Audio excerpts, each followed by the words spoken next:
Cualquier reflexión sobre interculturalidad debe partir de un hecho: la pluralidad de esas culturas simultáneas y sucesivas en la historia. Semana número 5. En el texto de Luis Villoro, Los retos de la sociedad por venir, ensayo sobre justicia, democracia y multiculturalismo, se expresa claramente la importancia de la interculturalidad, porque recordemos que el objetivo de esta unidad es ¿qué es y qué valor tiene el otro y lo otro?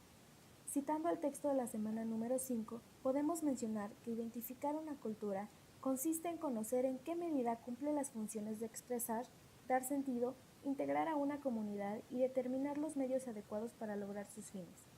La interculturalidad tiene como fin principal comprender a cada una de las culturas existentes, sin opinar, halagar, juzgar, simplemente aceptar. Un problema moral que podemos relacionar hoy en día con esto es el caso de la comunidad LGBT, que no es aceptada en su mayoría por asuntos religiosos, en lo que nosotros, el equipo de podcast, no queremos entrar en detalle para no causar revuelo. Cita: en unas culturas predomina el poder y en algunas otras los valores. Entonces, para comprender en su totalidad a una cultura, hay que comprender la manera en la que ejerce poder y los valores que predominan en ella. Las culturas pueden comprenderse mejor mediante similitudes o analogías entre ellas.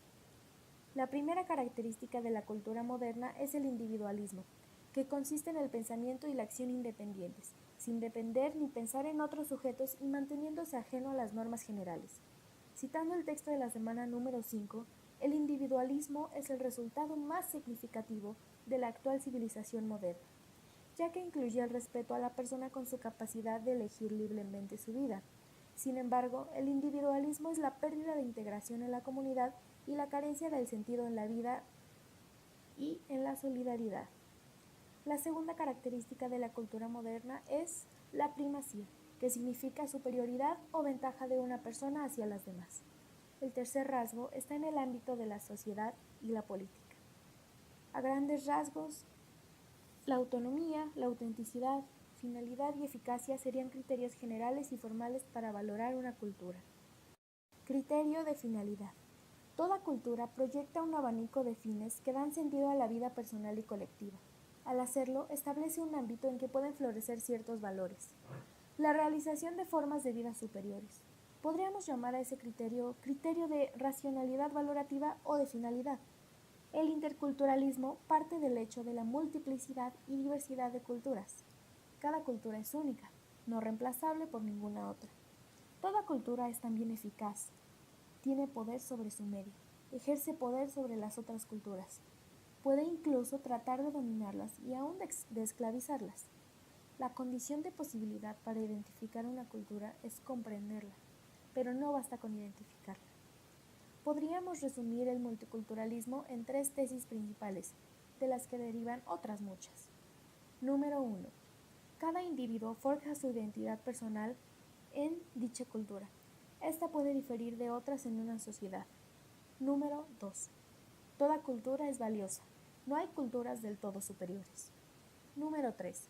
Los estados nacionales son plurales. En su seno, ninguna cultura, ningún pueblo, ninguna etnia debe ser hegemónica.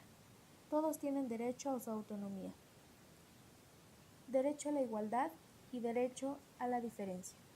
La democracia liberal sostiene la vigencia del orden legal y prioridad sin importar género, posición social o de origen racial o cultural. Todos debemos ser tratados igual. Los derechos básicos para el hombre y la mujer tienen como fundamento el derecho a la libertad. Esto garantiza que cada persona pueda elegir y realizar su propio plan de vida. El multiculturalismo reivindica el igual valor de todas las culturas. La ideología liberal moderna es heredera de esta pretensión universalizante. Sostiene, por ejemplo, que la versión europea de los derechos humanos básicos es universalmente válida y pretende imponerlas sin restricciones a todas culturas. Pero ahora, ¿qué es una cultura? Una cultura es un espacio de posibilidades abiertas que rebasan en un momento dado. El multiculturalismo no es compatible con un relativismo absoluto que sostuviera la incomunicación entre culturas.